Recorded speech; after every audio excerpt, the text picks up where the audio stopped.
ইউনূস আলাইহিস সালাম দোয়া করলেন, লা ইলাহা ইল্লা আনতা সুবহানাকা ইন্নী কুনতু মিনাল যালিমিন। এই দোয়াটা পড়েন আপনারা কখন? তুফান ছুটলে। কখন পড়েন আপনারা ইউসুফের কিলে এই দোয়াটা? আমাদের এলাকায় গ্রাম বাংলায় আমরা দেখছি তুফান ছুটলে পড়ে। বজ্রপাত, বজ্রপাতের কি বলেন আপনারা? ঠাড়া। শুধু বজ্রপাত না, এটা বিপদে পড়ার দোয়া। এটা কিসে পড়ার দোয়া?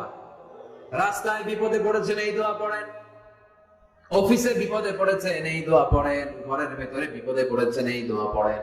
মাছের পেট থেকে এই দোয়া পড়ার কারণে সাইয়েদনা ইউনূস আলাইহিস সালামকে বিপদ থেকে রক্ষা করেছে কে? এটা মুসিবতে পড়ার দোয়া। মুসিবতে পড়লেই আমরা এই দোয়া পড়বো, মনে থাকবে? পড়লেই পড়বেন।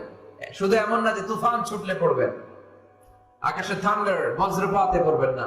যে কোনো দোয়াতেই লা ইলাহা ইল্লা আনতা সুবহানাকা ইন্নী কুনতু মিনাজ জালিমিন।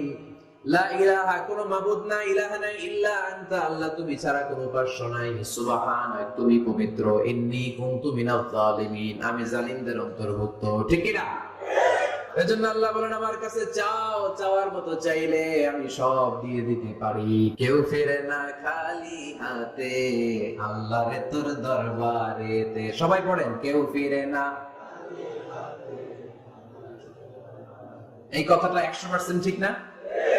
সুবহানাল্লাহ বলে। এজন্য এখন থেকে বেশি বেশি কি করব? কি করবেন? কার কাছে চাইবেন? কবুল করবে উনি? বিশ্বাস হয়? সন্দেহ লাগে? লাগে লাগে? কবুল করবে কে? সব নবীরা চেয়েছেন একজনের কাছে, তিনি কে? সব আল্লাহর ওলিরা চাইতেন একজনের কাছে, তিনি কে? আমরাও চাইবো একজনের কাছে, তিনি কে?